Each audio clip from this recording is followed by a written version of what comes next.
Hi guys, it's Geraldine Ralph. Welcome back to my channel. If this is your first time here, I have an early childhood program in my home where I care for up to 12 little ones under the age of 5, and I create content to help you run an amazing early childhood program in your home. So today I am going to be talking a little bit about the indoor gross motor area that I have set up for my kids. If you follow my channel, then you know that we switch toys out in our program monthly, and I love to have a lot of gross motor activities. The age group of children that I'm currently serving are 1.5 to 4 years old, and I have a lot of very active toddlers who are really into that climbing, jumping, throwing stage of development, and they really need to work on building those gross motor skills, but work on building balance and coordination and core strength. So we have created an indoor play space in our room to be able to facilitate development in those areas.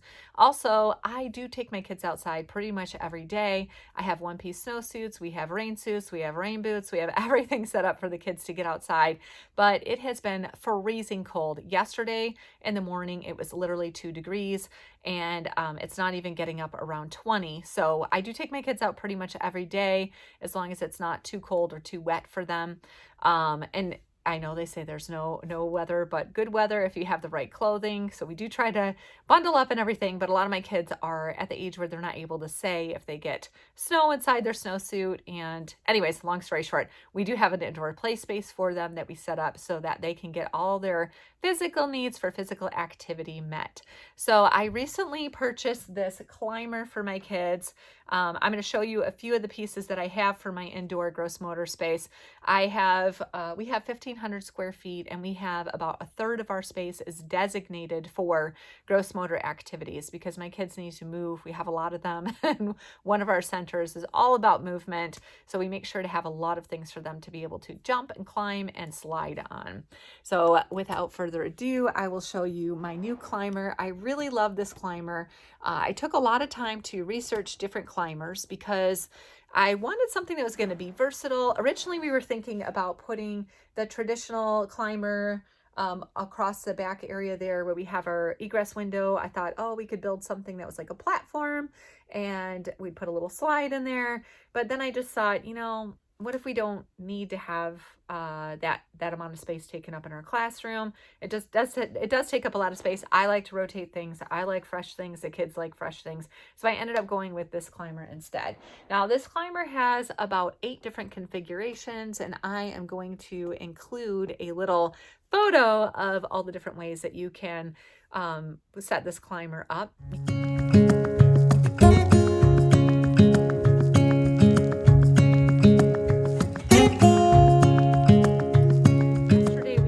Set up so that there was a big arch, and then we put the slide on it because it is a new activity for the kids, and I wanted to make sure that my kids weren't going to accidentally like get so excited that they're climbing up and knocking each other over. We have a couple of these pads, which I'll show you. We have these gym pads, and I picked these up at IKEA. I love them. We put it under the climber for the kids so that they would have space under the climber, and then if they fell or accidentally knocked each other over because they're just figuring out how to get the climber or how to climb up and down the climber and slide on it and, you know, not knock each other over. We did have an adult watching them, and then we had this set up for the kids. So when the climber is at its highest height, it's about, I would say it's about as tall as one of our bookshelves here. So if you have the IKEA bookshelves, and you know, it's a little bit taller than that. I would say it's about a little bit higher than waist height. You know, we want to make sure that the fall zone is safe for the kids. As you can see in our space, we have a really big open space for the kids. I do that on purpose so that they have a lot of space to move around and we can put out different things for them.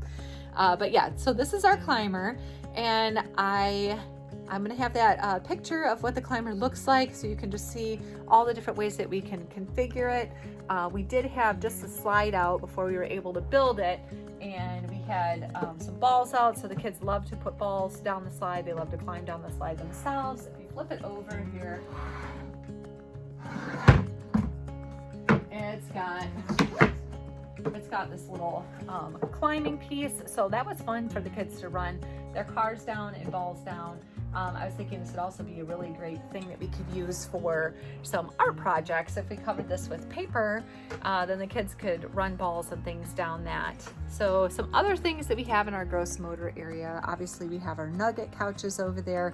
We love to spread these out for the kids, and I will add a video clip at the end of this video that just kind of shows you how I'm going to set up my classroom today. Then we have these little icebergs. We call them icebergs, but anyways, we're just the little steppers. So we have varying heights for these steppers. So we do a lot of activities with core work for the kids. They're varying heights, so the kids can jump off of them or they can sit on them. We also will play little games where we'd have them like sit on it and do like pedaling their feet, or doing all kinds of other activities where they're working on developing those core and strength muscles. Over in this other area here, we also have we have a balance beam over there that the kids can build. Sometimes we take that out. And then we also have our little elephant over there, that rocker for the kids. They love that. We have this little Ottoman over here. It's a puffy Ottoman. So the nice thing about the Ottoman is that it's padded. So we have it over in this area. I love this thing. One of my friends donated this to us. This is where we keep all of our extra clothes. But the kids, whenever we don't have a traditional jumping spot set up for them, we do set up jumping spots. They can just climb on here and then jump on there. My little 2-year-olds love that. That's like their favorite activity. And then we also have this pile of pillows over here that I'll show you. Sometimes we put the pillows out and we make obstacle courses for the kids. So we set those all out. We make crash pads and obstacle courses for them, and a lot of fun things. I'm also going to show you our rocker here. So this is another thing that the kids love in our space. They can actually climb over it like this. If it's an arch, they can climb over it. Sometimes we'll put a little blanket over top and make it a little hideaway for them. And then the nice thing is too, we can turn it this way. Obviously they have to have supervision whenever they're turning it this way, because these pieces right here, they aren't always able to watch out for each other's faces. Sometimes we'll have, children who are standing here watching the other children who are going back and forth on our rocker. They might get bumped in the chin. So we only have it in this position whenever there's an adult to watch them, or if we have a very low number of children and they can kind of play in there. We have a little fuzzy like sheepskin rug that we put in here to make it extra cozy with some pillows, and they take turns rocking each other in this. So yeah, so those are some of our fun activities in our classroom that we have set up for the kids to keep them moving and keep them busy. We always set up the gross motor area for the kids, and that is available every day throughout the day so that the kids can get their sensory needs met as they need to throughout the day. We also have some of those gym mats over there. We like to lay those out on the ground to do some tumbling activities. So those are some of the things that we do in our classroom. I really love the pieces that we have because they're very versatile and they don't take up a lot of space. Sometimes we can, like this little piece right here, this climber that we had, the thing I love about it is during the summer when we're outside more and we don't need to have a climber in our classroom, we can always just fold up all the pieces and it stacks away. It's about this wide by about maybe less than waist height, and we can just stick that in the closet and then we can pull out something new for the kids to explore. Anyways, thanks for stopping by. Make sure that you hit that like and subscribe button, and right after this I'm going to put a couple clips of the kids and show you all the fun things that they're going to be doing in our classroom today with our gross motor space. Thanks for stopping by. I have my turn. Oh.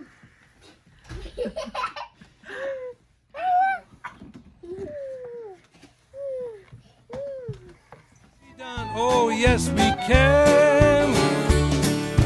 Now we have Obama, who's made it a mantra to care for one another. Yes, we can. Now the time has come for all to sing as one. If a thing must be done, oh, yes, we can.